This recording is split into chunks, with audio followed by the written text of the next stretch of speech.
Shabbat Shalom, everyone. Shabbat Shalom. Thank you so much for coming tonight, and welcome to Temple Shalom Emet. Tonight we commemorate the Shoah, the Holocaust, and we will be doing some readings, and we will have a very interesting speaker, and we're very glad to have you here with us. We'd like to start off with a song that we have often done at these services, and it's the first song. You'll find it in the beginning of your books. A song originally written by a cantor, I think, in Philadelphia, Marshall Portnoy, who wrote the lyrics himself, but they were sort of his musings on what Anne Frank may have been thinking as she was isolated and holed up in hiding from the Nazis. It's a song that speaks of fear and sadness, but also of hope. A song called We Still Isolated. If you know it, please sing along.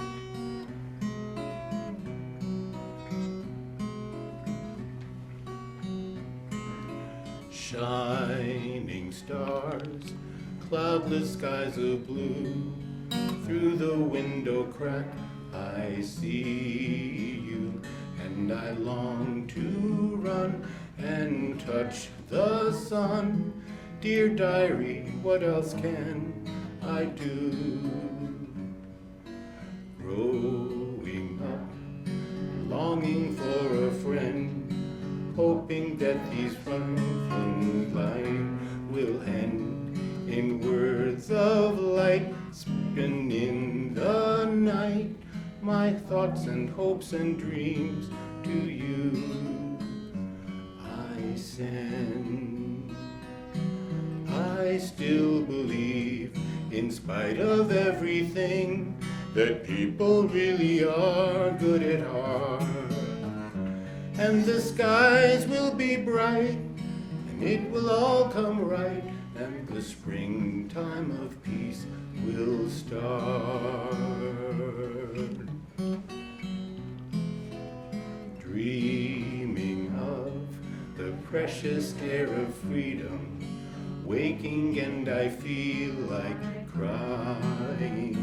There's no place to go, but still I know cloud skies are clearing, birds are flying. Happiness and love that I can share in a world of truth and beauty. When the thunder's near and when I fear, the light of morning dawn will come to me. I still believe, in spite of everything, that people really are good at heart, and the skies will be bright, and it will all come right, and the springtime of peace will start. The skies will be bright, it will all come right, and the springtime of peace will start.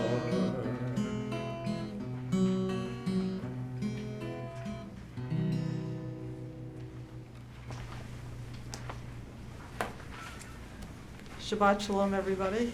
Shabbat Shalom. Welcome to Temple Shalom Emet, and as always, one of the most important and meaningful services of the year, and I'm so glad that you can all be here, and thank you to BCAT for live streaming this. So hello to all those people who are watching us online as well. I would like to invite Liam and Dio to come on up and open the doors of the Ark and the Ark curtain in honor of Dio's bar mitzvah in a couple of weeks. Please rise.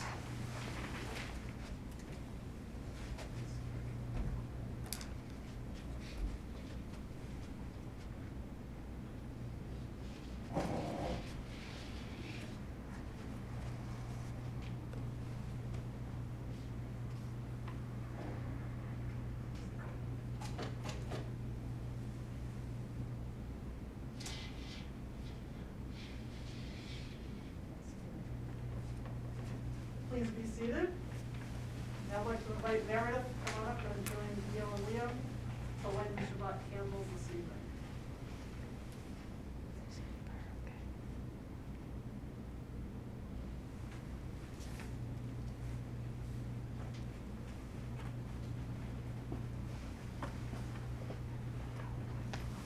Baruch atah Adonai Eloheinu melech haolam asher kitshanu b'mitzvotov v'tzivanu l'chadlik ner shel Shabbat.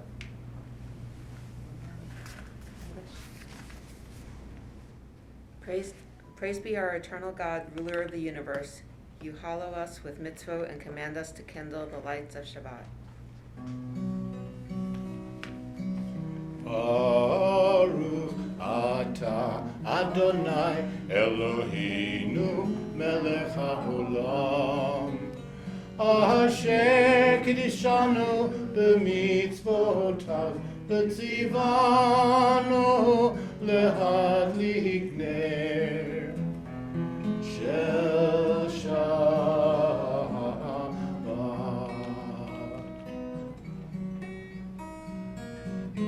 Amen, amen, amen.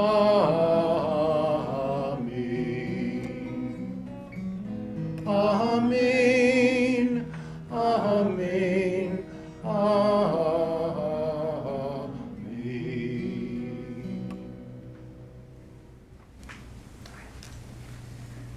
And we read together at the top of page 3. These Shabbat candles remind us of the generations of Israel who kindled light. On this night, we remember those whose lives were extinguished by those who sought to destroy our people and our traditions. As these Shabbat candles give light to all of us who behold them, so may our united presence here this evening be a beacon of light against all those who continue to harbor prejudice and hatred in their hearts.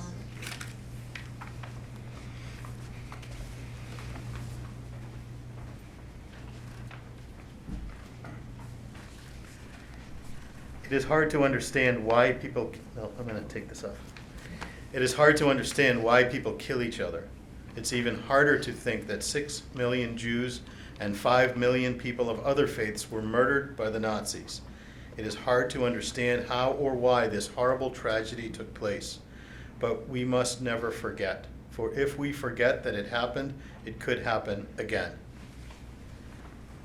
We rise for the Baruch Hu, our call to worship. Praise the one to whom praise is due.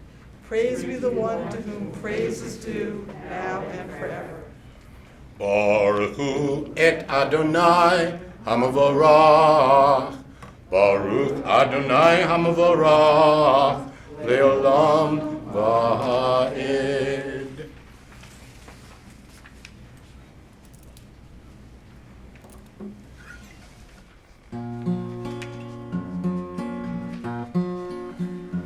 Baruch atah Adonai Eloheinu melech haolam asher bidvaro ma'ariv aravim ma'ariv aharavim b'chochma poteach she'arim ובתבונה לשנה עיתים, ומחליף את הזמנים ומסדר את הכוכבים במשמרותיהם, ברקיע כרצונו. ברוך אתה אדוני אלוהינו מלך העולם, אשר בדברו מעריב ערבים, מעריב ערבים. בורא יום ולילה, גולל אור מפני חושך וחושך מפני אור, ומעביר יום ומביא לילה, ומבדיל בין יום ובין לילה. אדוני צבאות שמו, אל חי וקיים, תמיד ימלוך עלינו לעולם. Baruch atah Adonai, Ha'ma'ariv Aravi. Baruch atah Adonai, Ha'ma'ariv Aravi.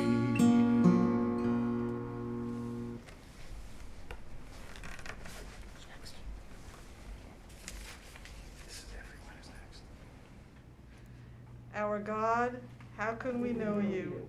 Where can we find you? You are as close to us as breathing, yet you are farther than the farthermost star. You are as mysterious as the vast solitudes of the night, yet as familiar to us as the light of the sun.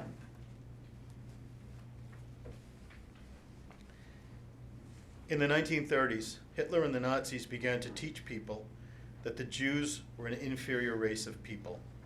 They made Jews leave their homes and live in overcrowded apartments without enough food or money.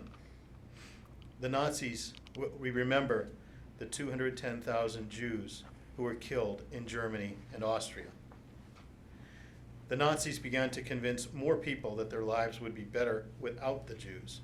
In November 1938, on a night we call Kristallnacht, the night of broken glass, they destroyed many of the Jews' stores and burned down their beautiful synagogues. We remember the 90,000 Jews who were killed in France.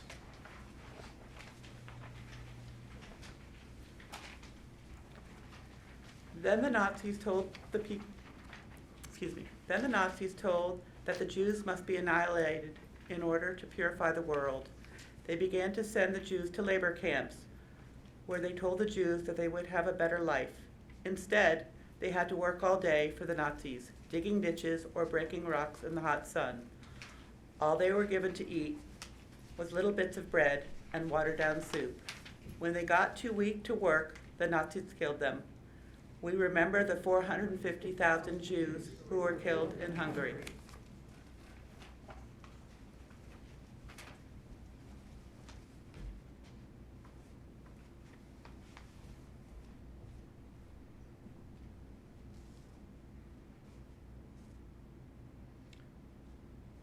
For over 5 years, the Nazis made more and more Jews leave their homes and move to concentration camps or ghettos.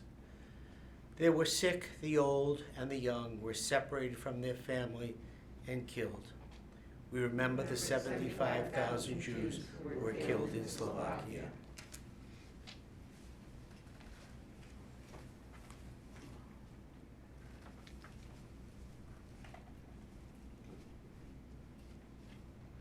When justice burns within us like a flaming fire, when love evokes willing sacrifice from us, when to the last full measure of selfless devotion, we demonstrate our belief in the ultimate triumph of truth and righteousness, then your goodness enters our lives, and we can begin to change the world. And then you live within our hearts, and we through righteousness behold your presence. Hear, O Israel, the Eternal One is our God, the eternal God alone. Blessed is God's glorious majesty forever and ever. Shema Yisrael, Adonai Eloheinu, Adonai Echad. Baruch Shem Kevod Malchuto Leolam Va'ed. Please be seated. Continue together. You shall love the Lord your God with all your heart, with all your soul, and with all your might. Set these words which I command you this day upon your heart. Teach them faithfully to your children. Speak of them in your home and on our way, when you lie down and when you rise up. Bind them as a sign upon your hand. Let them be a symbol before your eyes. Inscribe them on the doorposts of your house and on your gates. Be mindful of all my mitzvot and do them. So shall you consecrate yourselves to your God. I, the Lord, am your God, who let you out of Egypt to be your God. I, the Lord, am your God. I, the Eternal One, have called you to righteousness and taken you by the hand and kept you. I have made you a covenant people, a light to the nations. Many Jews did not let the Nazis kill them without struggling to stay alive. Many Jews helped each other find enough food and clothing, though the Nazis wanted them to starve. There were many Christians who risked their own lives by hiding Jews in their homes and helping them to escape. We remember the 40,000 Jews who were killed in Belgium.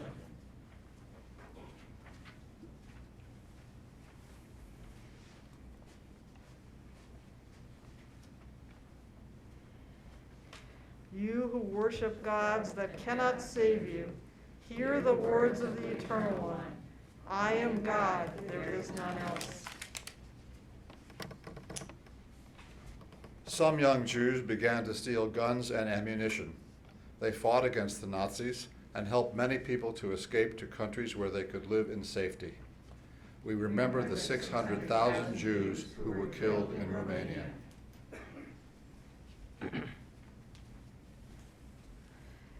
Hate evil and love what is good.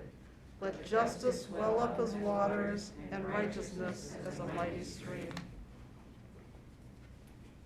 Soon there were so many Jews fighting the Nazis in certain communities that it took a long time, sometimes even years, for the Nazis to defeat them.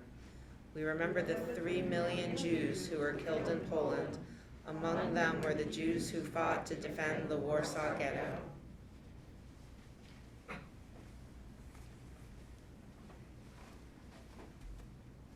You shall not oppress your neighbors nor rob them. You shall not stand idle while your neighbor bleeds.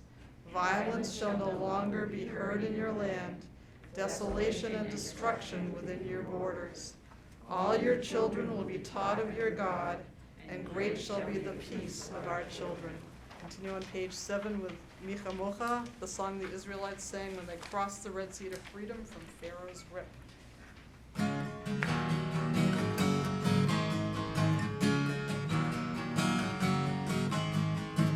מי כמוך באלים אדוני, מי כמוך נדר בקודש, מי כמוך באלים אדוני, מי כמוך נדר בקודש.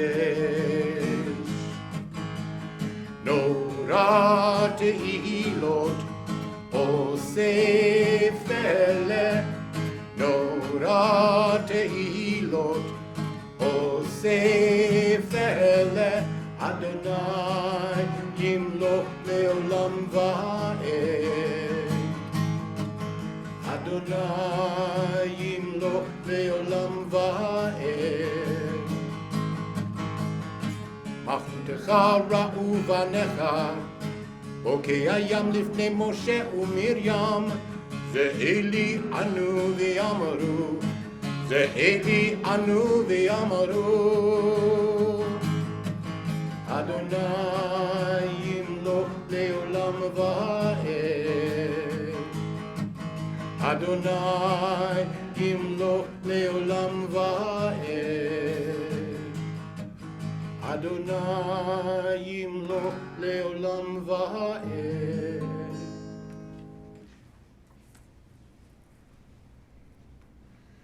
We now continue on page 7 as we rise for the tefillah, the next section of our service. Dio, come on up.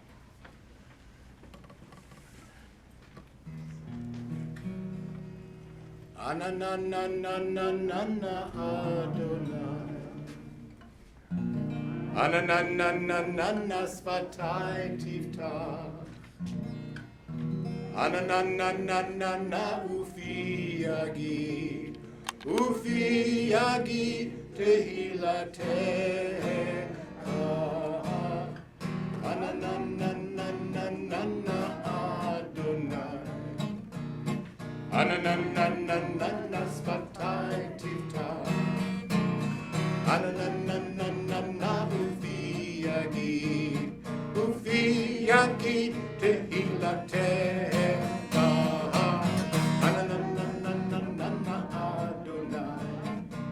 Anananananana Sfatai Tiftach. Anananananana na na na na na ufi agi tehilatecha.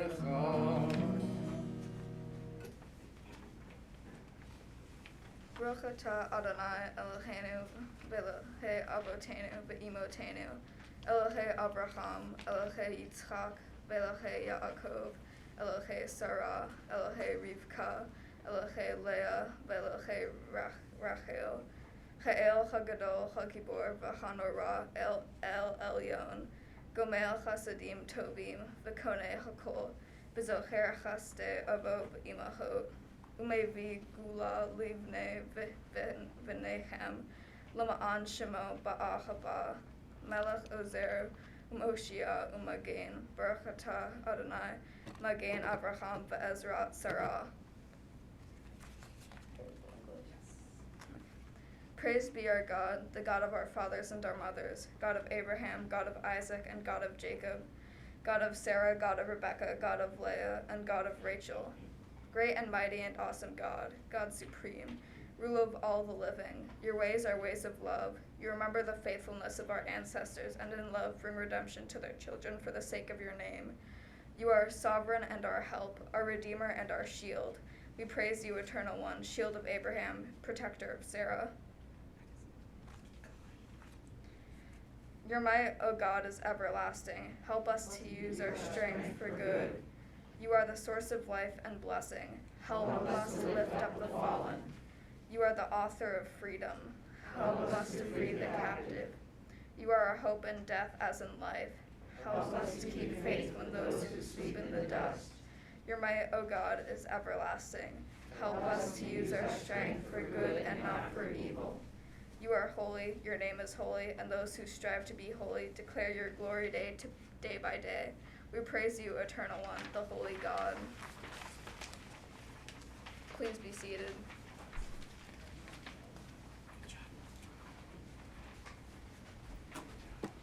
The most powerful weapons the Jews possessed against the Nazis were the religion and their traditions.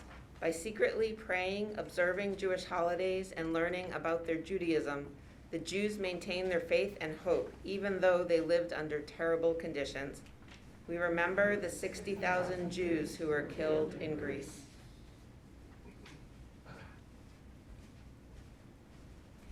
The following poem was written by Eva Pikova, a 12-year-old girl who was forced to live in a ghetto. It gives us some insight into how desperately the Jews hoped that things would get better. Today, the ghetto knows a different fear. Closed in its grip, death holds an icy knife. An evil sickness spreads a terror in its wake. The victims of its shadow weep and writhe.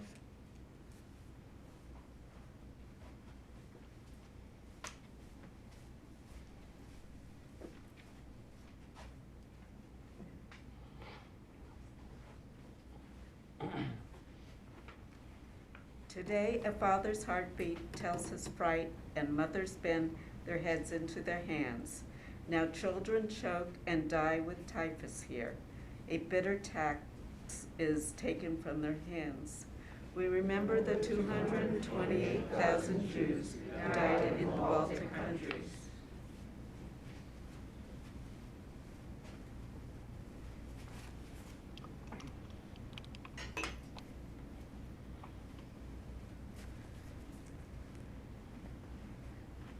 My heart still beats inside my chest while friends depart for other worlds. Perhaps it's better, who can say, than watching this, to die today. Oh no, my God, we want to live, not watch our numbers melt away. We want to have a better world. We want to work. We must not die. Remember the 900,000 Jews who died in Ukraine.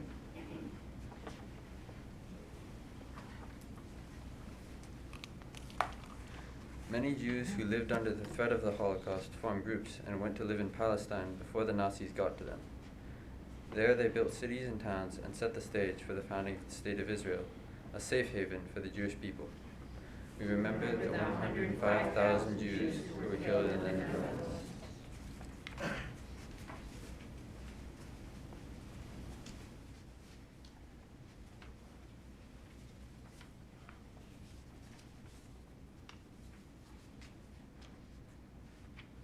Thousands of Jews tried to flee to the United States, but there were strict quotas here, and many were turned away.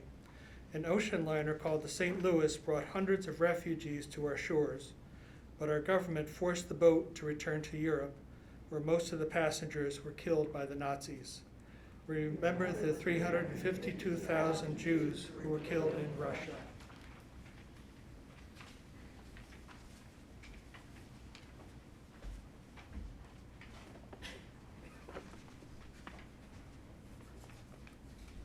By the end of the war, 6 million Jews had been murdered, along with 5 million people of other faiths.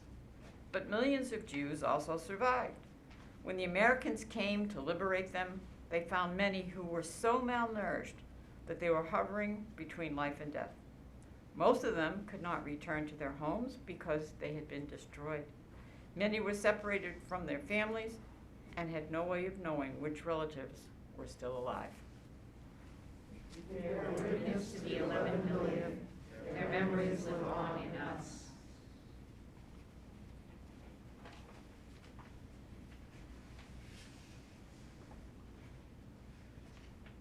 The Holocaust reminds us that freedom is precious. It reminds us that there are many peoples around the world today who are oppressed because of their race, religion, ethnic background, sexual orientation, and their place in society. They need our help.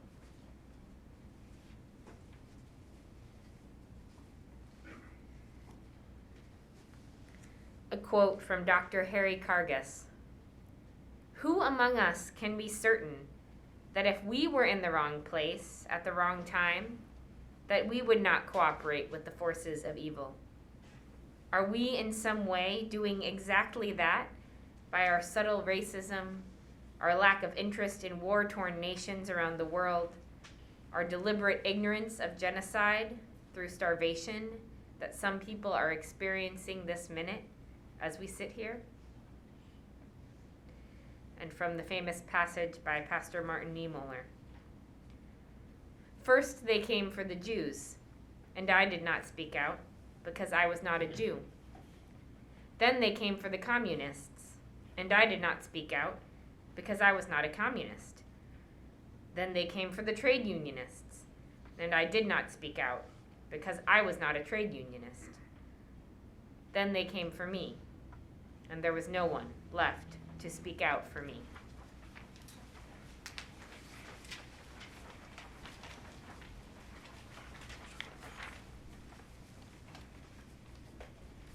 Please join me in the singing of Shalom Rav, a song for peace.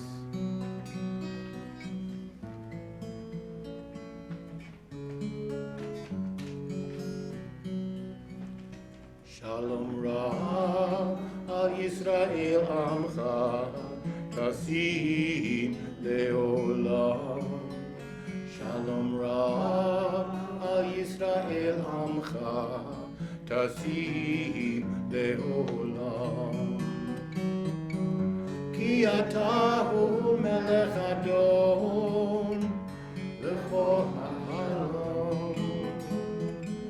Ki ata hu melech adon lechol ha'shalom.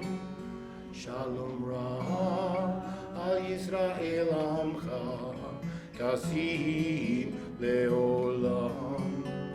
Shalom Rav al Yisrael amcha tasim leolam. V'tov be'einecha levarech et amcha Yisrael b'chol עת ובכל שעה בשלומך.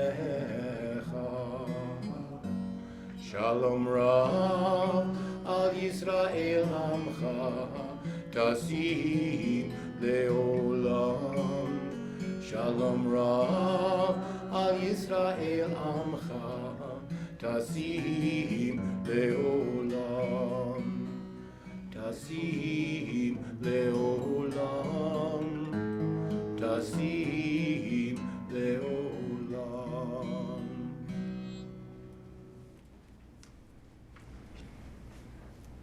God of peace, of justice, and of love, be praised. Inspire us to banish forever hatred, war, and bloodshed. Help us to establish forever one human family, united in peace. God of peace, bless us with peace. We must never forget the horrible things that happened in the Holocaust, because if we forget and allow the world to forget, it could happen again. We pause for a moment of silent prayer.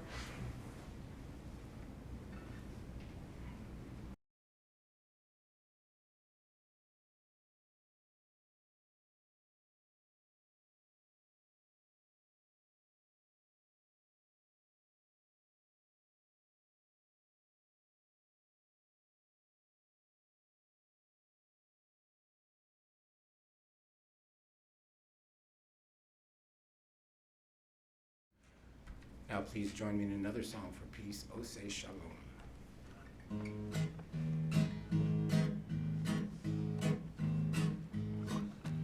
O say shalom, bimromav, uyase shalom, aleinu, v'yakov, Yisrael, bimru, amen. O say shalom, bimromav, uyase shalom, aleinu, v'yakov Yisrael, v'imru, amen. O say shalom, bimromav, uyase shalom, aleinu, v'yakov Yisrael, v'imru, amen. O say shalom, bimromav, uyase shalom, aleinu, v'yakov Yisrael, v'imru, amen.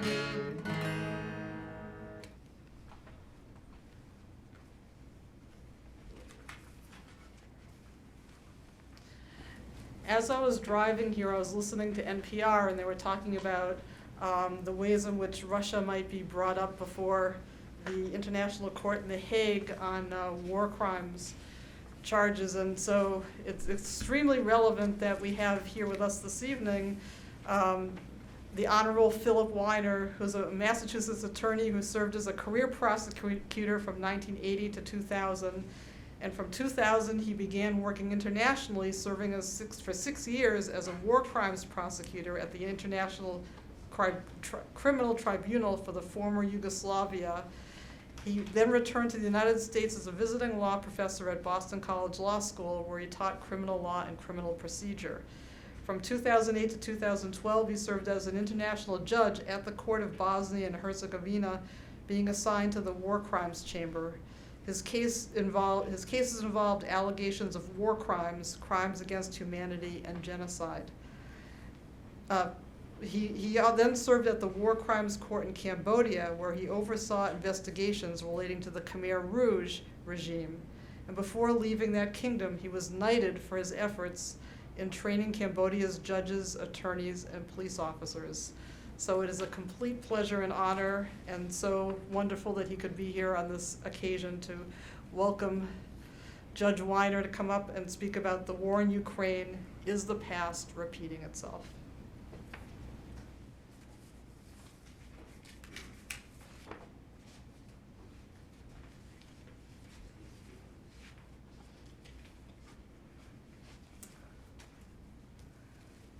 Hi, good evening. Shabbat Shalom. Thank you very much for inviting me. Thank you for that kind introduction, Rabbi. Today is a very important day. Today is the anniversary of the liberation of the Dachau concentration camp. In 1945, U.S. soldiers liberated 30,000 prisoners from that camp. And as we learned about the Holocaust and learned about what happened during World War II, we said never again. In fact, we've repeatedly said never again for the past 75 years. But the wars and the genocides have continued. Various international criminal courts or tribunals have ruled that genocides have occurred in Cambodia in the 1970s, in Rwanda in 1994, and in 1995 in Bosnia. There have been allegations of genocide occurring, more recent allegations in Iraq in relation to the Yazidi people committed by ISIS, in China against the Uyghurs, in Myanmar, formerly Burma, against the Rohingya, and now in Ukraine, committed by the Russians. While not certain whether the crime of genocide has been committed in Ukraine, at least at this point, it's fair to say that war crimes and crimes against humanity have been committed there. In addition, we must recognize that atrocities have continued to occur in many places on several continents since World War II. So is there any hope for us? Does saying never again mean anything? Well, suddenly the situation is changing. The world is watching on television, practically live, the conflict in Ukraine. People are shocked and demanding an end to the madness. A month ago, in the town of Bucha, we watched bodies being removed from the street. We saw body bags, black body bags, being thrown into the back of a truck. Did anyone see that? Did everyone see that? We saw the mass destruction of property, whether it was Bucha or all over Ukraine. We've also heard about rapes. We've heard about looting, extortion, and mass graves now in Bucha. Was this predictable? Yes. Could this have been prevented? Yes. First, everything that has happened in Ukraine we've seen before. With regard to rape, in a 3-month period in 1994, between 250,000 and 400,000 women were raped in 3 months. The United Nations Special Rapporteur stated, a great many women were raped. Rape was the rule, and its absence the exception. No account was taken of the person's age or condition. Underage children and elderly women were not spared. Other testimonies mention cases of girls between 10 and 12 being raped. Pregnant women were not spared either. Women about to give birth were also victims of rape in the hospitals. Women who were untouchable, according to custom, such as nuns, were also involved, and even corpses in the case of women who were raped just after being killed. In Bosnia in the 1990s, there were also mass rapes. Even men were raped in the concentration camps. In Bosnia and Rwanda, rape became a military and at times a political tactic, which makes me wonder, is this happening in Ukraine as part of a political or military tactic too? Whether it's due to a lack of discipline by Russian soldiers or a political or military strategy to incite rape of Ukrainian women, military action at the highest levels could have been taken to prevent this. This was not unpreventable. Which leads us to the second issue of why the situation in Ukraine is predictable and preventable. The mercenaries. Did everyone see about a month and a half ago that Russia announced that it would be bringing in mercenaries to assist? Everyone see that? Chechens, people from Syria, from the Middle East, and the Wagner Group, which is a mercenary group. You must ask yourselves, why would a large army like Russia need mercenary units? In Bosnia, mercenaries were used. They did the dirty work. Whatever the military forces would not do, that's what they did. They raped, they robbed, they murdered, tortured, extorted civilians, looted property, and destroyed houses. They committed summary executions in the street. Sounds just like Bucha. And these were full units, fully uniformed units. I brought a picture of a patch. This is a patch from one of the units in Bosnia called the Grey Wolves. What happened was Slobodan Milosevic in Serbia, he went to the prisons, told the prisoners, we will let you out, we will give you police credentials, uniforms. You will be sent to Bosnia. As long as you do what the army tells you to do in the takeover of a section, we don't care what you do thereafter. If you want to rob, loot, that's your business. We don't want to know about it. But when the army tells you what to do, you must obey. And that's what they did. And these units are nothing new. They were also used during the Holocaust in many of these countries that you see in front of us. Some of the mass murders and atrocities that we mourn today were not committed by the Nazis, but rather by local militias, volunteers, or local freedom fighters. And this occurred in Latvia, Lithuania, Romania, Hungary, and Estonia, to name a few. They had no problem murdering Jews and stealing their property. In some cases, the descendants of the paramilitary units still live in the homes stolen from the Jews that they murdered. So whether you refer to these groups as paramilitaries, mercenaries, volunteers, militia fighters, or auxiliaries, there's a better name for them, savages, because that's what they are. They murder, they rape, they rob, they loot, they murder for sport, and their cruelty knows no bounds. As long as these units remain in the Ukraine uncontrolled, we will see more situations like Bucha, and more atrocities will occur. Third, we have seen the mass destruction of civilian property by missiles, mortar fire, rockets, grenades, tank fire. We've seen destroyed apartment houses, homes, a theater. We've seen the shelling of hospitals and clinics, schools, and even a Holocaust memorial. Are the shelling of residential cities preventable? Absolutely. The laws of war are clear. An army has a right to shell or fire upon military objectives or targets, such as tanks, troops, artillery, a military base, a missile launcher, a factory manufacturing weaponry.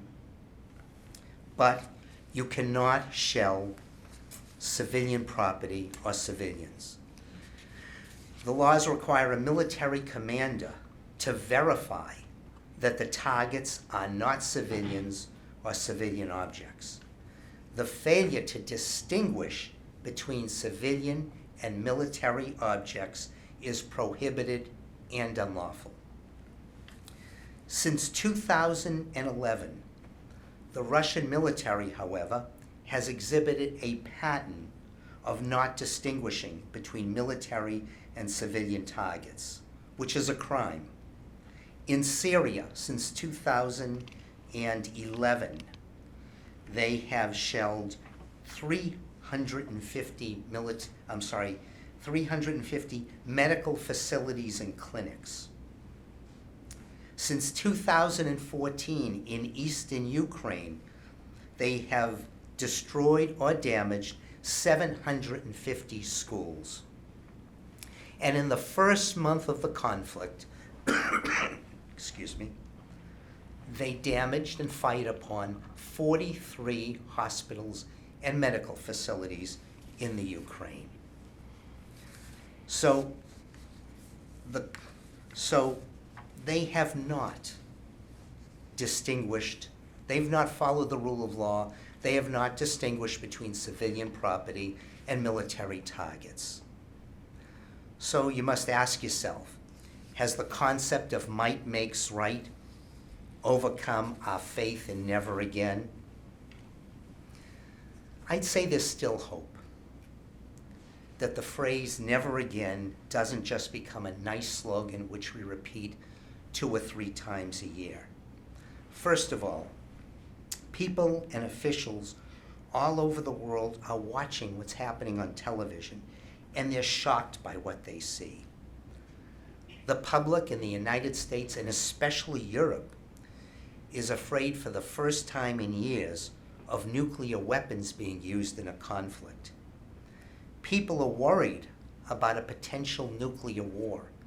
In the last few days, I've received emails from them, and I've spoken to people in the Netherlands and Germany, and they are really worried about a potential nuclear war and the effect on their countries. Suddenly, leaders all over the world are searching for ways to prevent war and atrocities. Second, we have seen the West unify and adopt major sanctions against Russia. First, the European Union, who cannot agree on anything, has become unified and agreed upon sanctions. Even Switzerland has joined with the West on the issue of sanctions.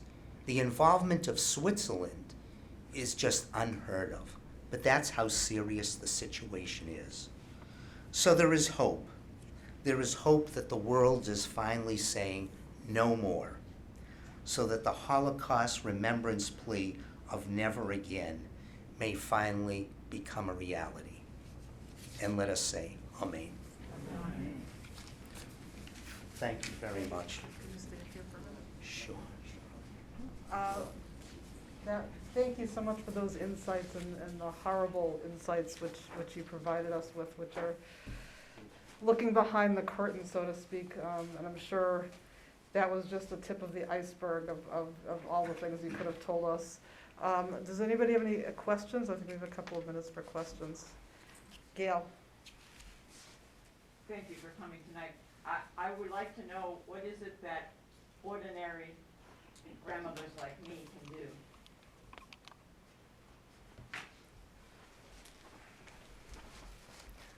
I think it would be very good to call your representatives, your federal representatives, Senator Markey's office, your congressional office, and ask what are they doing?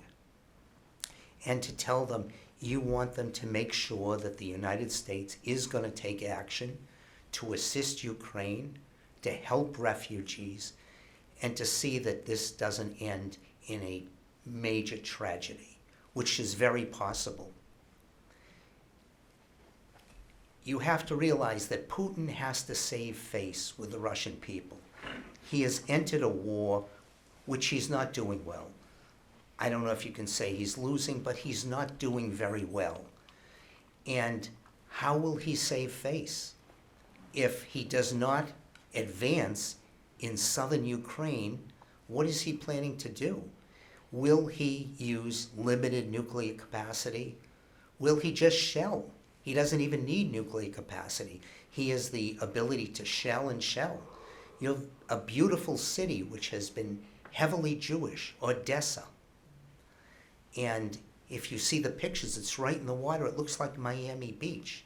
Is he going to shell that the way he shelled Mariupol? And that'd be a loss to the world. So we have to keep the pressure on our government, which is helping. They're sending large amounts of military weaponry there. They're also keeping Europe unified and trying to get the rest of the world involved. Countries which are still trying to stay neutral, they're pressuring right now. So we just have to keep the pressure on the U.S. to continue on this track. Sorry. Other questions? Howard? Yeah, hi, thank you for coming tonight. I'm just curious about like war crimes for like leaders of Russia. Is there, like, I know they can be charged with it, but I mean, if they stay in Russia, though, nothing will, like, what can be done to like any of the, like the leaders of Russia other than, you know, charging them that they stay in Russia? Is there anything else that can be done for them? That's the key problem. You can charge. I know Ukraine, the prosecutor's office announced today charges in relation to Bucha. I'm not sure who they're charging, but you can charge, but how do you basically get jurisdiction over some of these people and detain them? We don't know what's going to happen in Russia. Will there be a coup? Will there be a change in government? I don't see Putin turning himself in. And most likely, if there's a change in government, the new leaders will want to get rid of him as quick as possible. And the easiest way is turning him over to The Hague, which is somewhat what they did with Milosevic. The U.S. had promised a large sum of aid to Serbia. And they said, until you turn Milosevic over, you're not getting that aid. Serbia needed it. I think it was about $75 million. And they said, here he is, come and take him. They sent their military and their police out. They got him. They brought him to a helicopter pad, flew him to the nearest NATO base and said, he's yours. And I get a feeling that if there's a coup, if there's a change in government, that's probably what's going to happen. It's also possible that if they could have some sort of agreement, Putin could churn some of the generals over. He won't turn himself over. If there's an agreement, he'll probably ask for an immunity deal.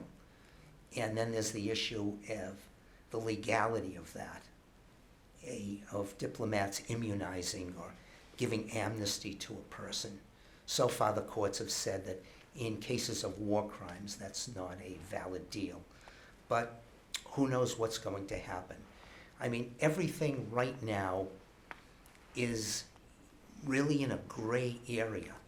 Will there be, actually even step back to, will there be a Ukraine? Will Russia be happy enough just taking the Donbass region? Will they continue to try and take the whole southern section of Ukraine? Will they continue to try and take all of Ukraine? So will there be a Ukraine? What's going to happen? None of us really know. We're really in a very, very difficult area, and it's also a very sad area, because while we're talking about issues of courts, tribunals, people are dying every day, people are being injured every day, and children are being killed.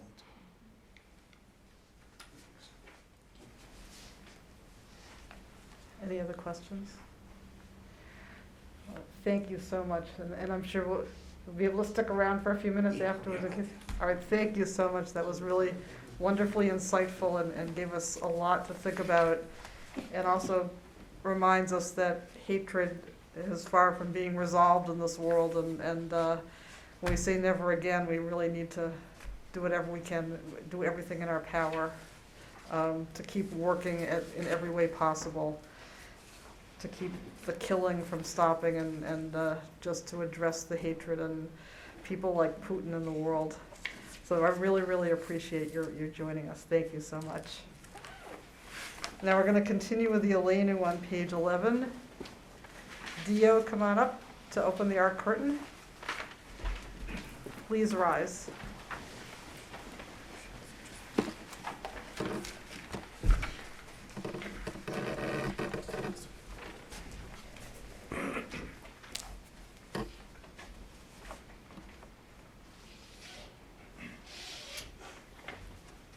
Aleinu l'shabeach ha'adon ha'kol, v'tekidu la liyotzer b'reshit, shelo asanu ki goyei ha'aratzot, ולא שמענו למשפחות האדמה, שלא שם חלקנו כהם, וגורלנו ככל המונם. ואנחנו קוראים ומשתחווים ומודים לפני מלך מלכי המלכים הקדוש ברוך הוא.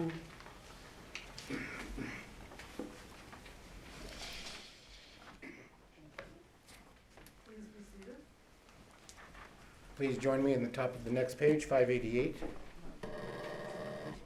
Page 12, of course. I have a big book. שהוא נוטה שמיים ויוסר הארץ, ומושב יקרו בשמיים ממעל, ושכינתו זו בגבהי מרומים. הוא אלוהינו אין עוד, אמת מלכנו אפס זולתו, ככתוב בתורתו, וידעת היום והשיבות אל לבביך, כי אדוני הוא האלוהים בשמיים ממעל, והארץ מתחת, אין עוד.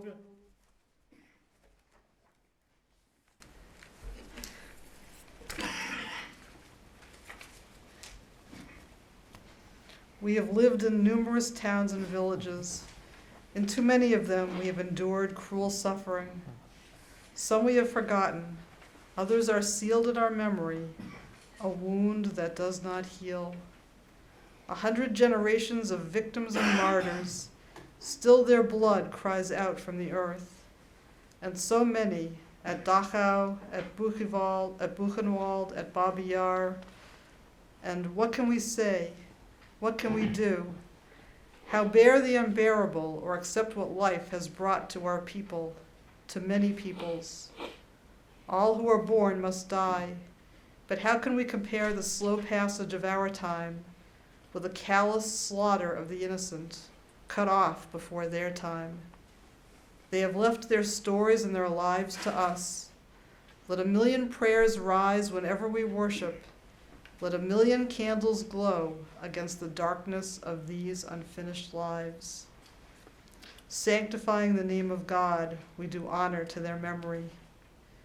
We think now of our loved ones whom death has recently taken from us, those who died at the season in years past, and those whom we have drawn into our hearts with our own. We recall Barbara Goldberg and Gary Damelin, who died during this past month. We also think of all of those who have died during this past day, this past week, this past month in Ukraine and in other hot places around the world. We also think of those whose yahrzeits or anniversary of whose deaths occur this week.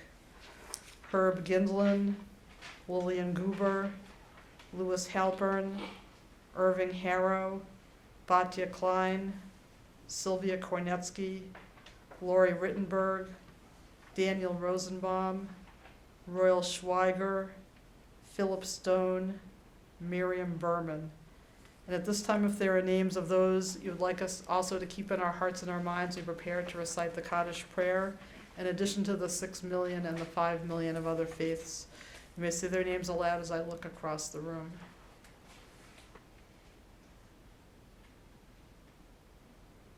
Laurie Cohen,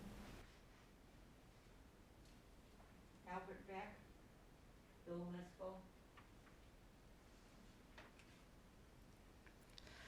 Zichronam Livracha, may all of their memories be for a blessing, as we rise and turn to page 13 to recite the Kaddish prayer.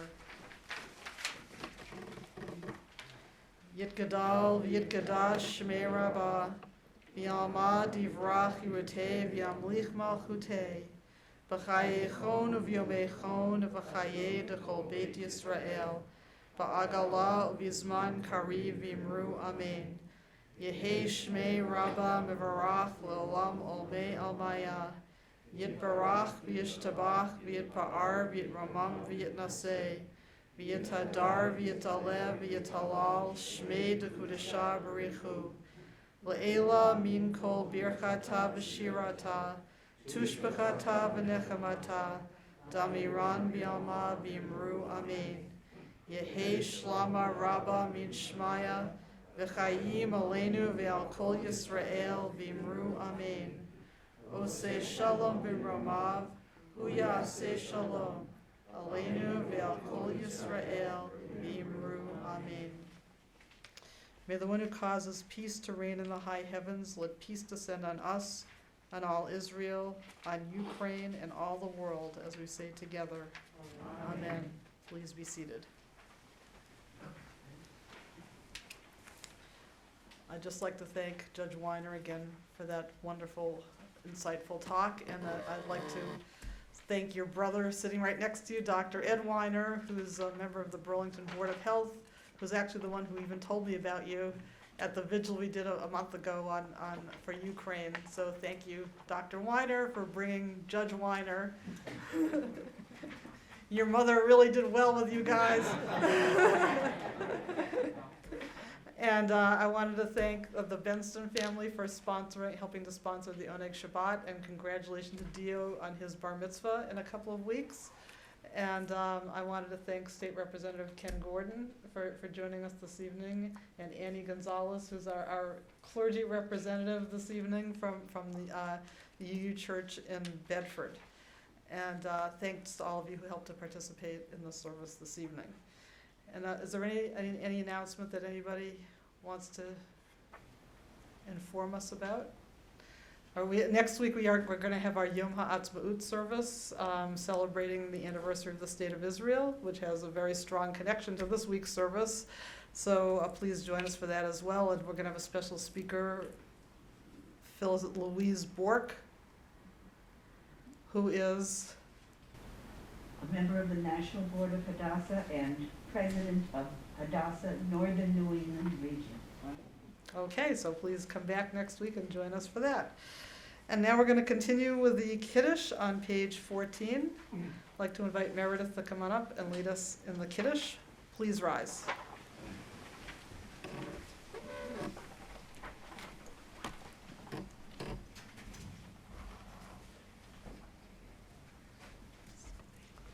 You want me to just do that?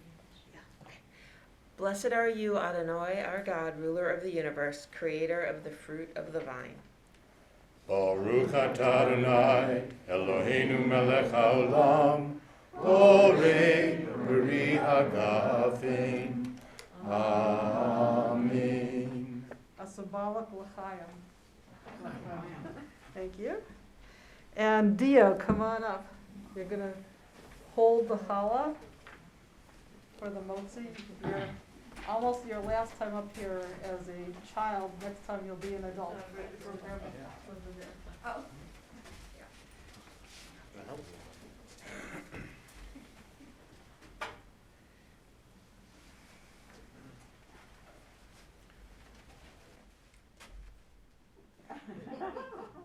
Motzi lechem min haaretz, we give thanks to God for bread.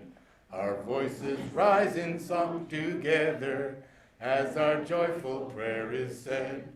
Baruch atah Adonai, Eloheinu melech haolam, hamotzi lechem min haaretz. Amen. Thank you very much. Please be seated. And we're going to conclude our service with the singing of Let There Be Peace on Earth. And I know I'm going to embarrass him now. I'd like to invite my son Aaron to come up and close the doors of the Ark. Aaron finished his law school career today.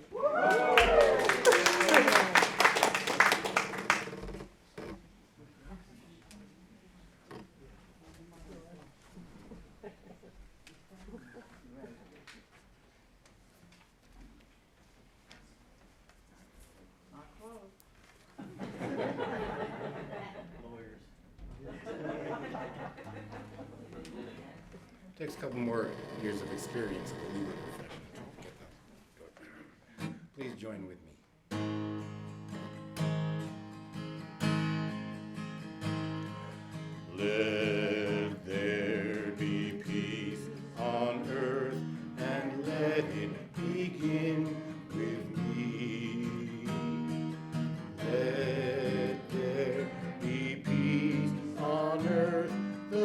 peace that was meant to be with God our Creator.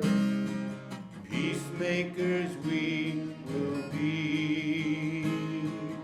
Let us walk with each other in perfect harmony. Let peace begin with me. Let this